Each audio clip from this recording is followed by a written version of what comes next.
Mbak. Ini ngerjain tugasnya di kampus ya? Iya. Boleh gabung nggak? Boleh, boleh. Silakan dulu Mbak. Ayo.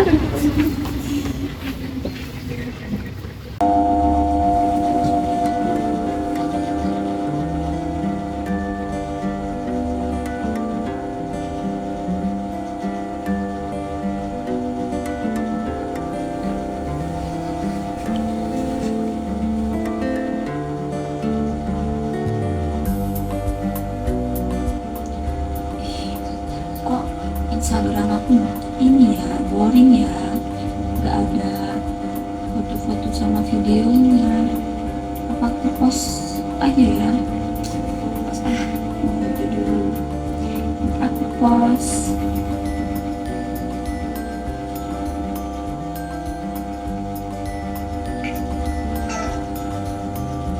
Ih bagus nih. Langsung post ah.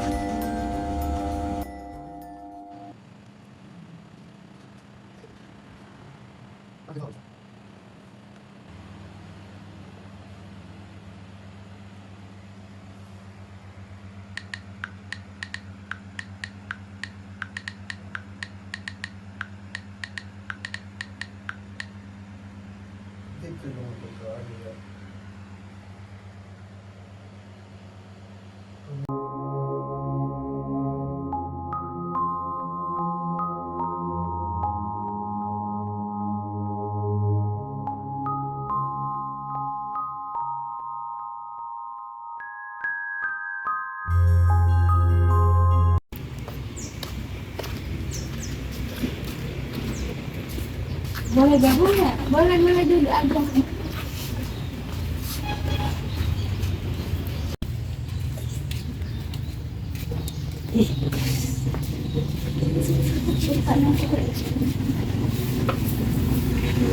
Mbak ya, sekarang ini Mbak yang lihat postingannya Isti Mbak. Oh yang itu ya yang di post di IG ya? Iya, Jijik banget. Ya, itu masa sampai apa ya? Sampai banyak yang komen gini sok cantik. Ya, emang gitu ya Mbak ya? Gede banget anaknya. Iya. Iya, gede banget. Sampai satu kampus itu tahu Mbak. Ya kan? Iya. Wah, makanya tadi itu norak banget. Nih, pakaiannya aja gimana Mbak? Ya. Gak sudi, gak tahu nggak Iya. Mbak foto sama aku. Itu anak-anak kenapa kok bersih-bersih gitu? Anak-anak siapa? Yang di belakang itu Iya ya, iya dari tadi kayak bisik-bisik. Aku nggak tahu sih, tapi dari tadi aku berangkat kan dari sana mau ke sini. Aku kan sarapan sama anak-anak. Kok kayak gak enak gitu ke aku tanggapannya. Aku gak tahu kenapa. emang kamu ada masalah kan sama anak-anak? Enggak sih. Aku ngerasa aku nggak ada masalah sama mereka. Kalau misalnya ada masalah atau apa bisa cerita-cerita aja ke aku ya. Oke, siap. Makasih.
kemarin kayaknya kalian bisik-bisik gitu pas ada ST. Emangnya kenapa? Ada masalah apa? Ya, suka aja sih risih lihat postingannya dia. Ya, soalnya di media sosial juga banyak anak-anak yang nggak suka sama Mbak Isti. Iya. Jadi kita tuh kayak gimana gitu. Tapi emang sebenarnya benar sih yang dibilang sama teman-teman yang komen ya Mbak ya. Iya. Kalau Mbak Isti tuh gimana katanya Mbak? Sok pede banget gitu. Ya, sok cantik gitu. Tapi kan kita sebagai teman atau anak-anak rantauan nih ya, harusnya kan kita kan gak mendiskriminasi atau kita tuh ngomong-ngomong hal-hal yang gak enak gitu, apalagi bilang sok cantik atau gimana gitu, karena kan itu kan juga termasuk kayak cyberbullying gitu loh. Apalagi kalau pas kita komen-komen di media sosial, terus gimana anaknya nanti, atau bisa-bisa anaknya kan banyak pikiran atau bisa jadi masalah ke dirinya dia sendiri gitu loh. Ya juga sih, tapi ya sebenarnya kita juga gak suka. Ya nanti kita coba buat bersikap biasa aja.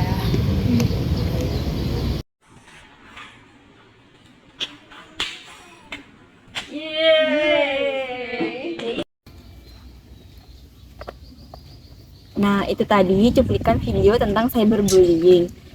Di mana cyberbullying adalah perilaku yang disengaja untuk menyakiti orang lain secara online, di mana biasanya dialami oleh para remaja, dan dampaknya yaitu menyerang psikologis dan emosionalnya.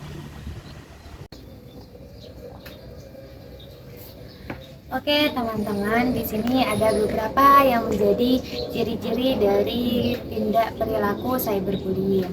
Nah, yang pertama adalah penggunaan teknologi.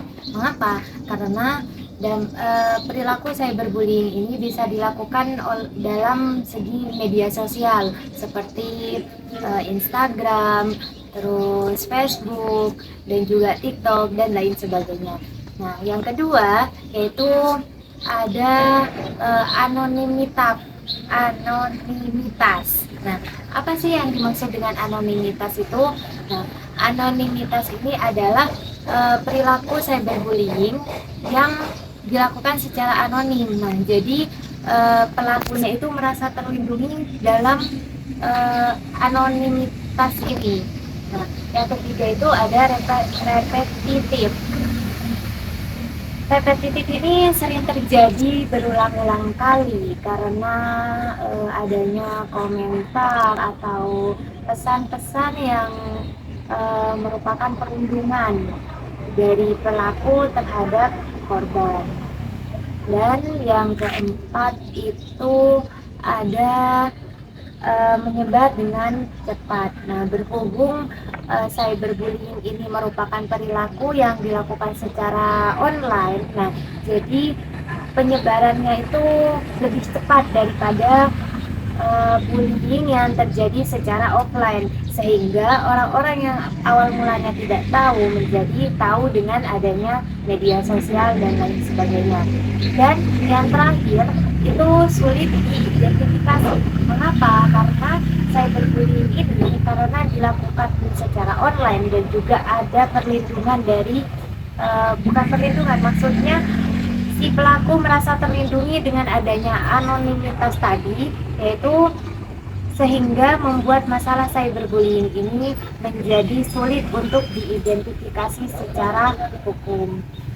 Maka dari itu teman-teman, mari kita untuk menjaga pertemanan kita dengan satu sama lain sehingga tidak terjadi adanya perilaku cyberbullying, entah itu secara media online maupun secara offline. Baik, di sini saya akan menjelaskan mengenai penyebab cyberbullying.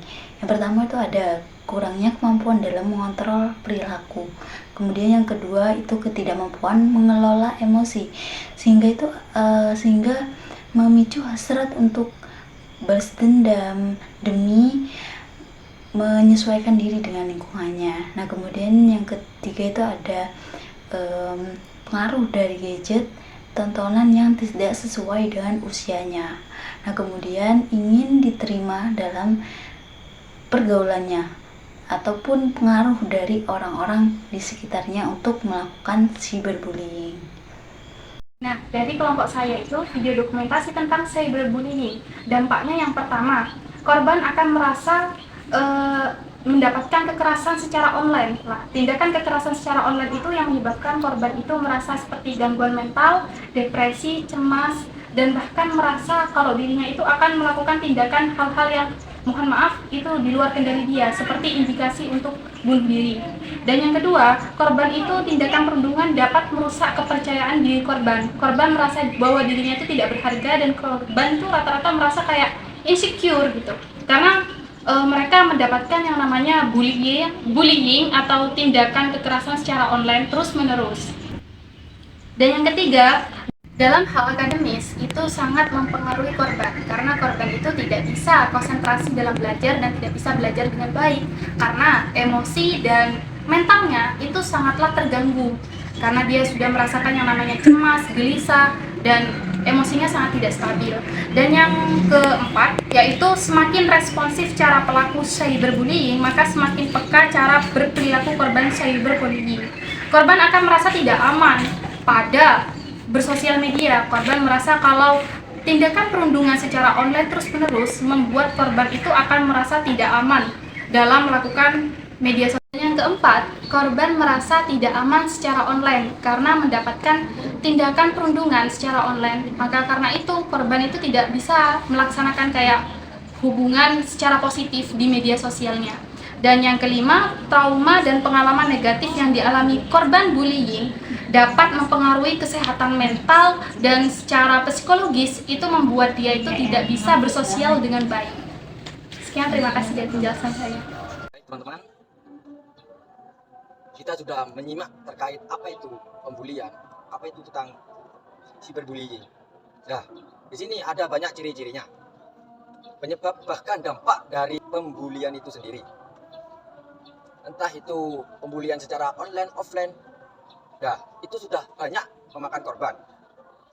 Seperti di dunia maya, kita membuli seseorang tentang kekurangannya ataupun itu bagaimana. Nah, jadi kita sebagai warga negara Indonesia dan kita harus siap menjaga gimana dampak positif atau negatifnya dari pembulian itu.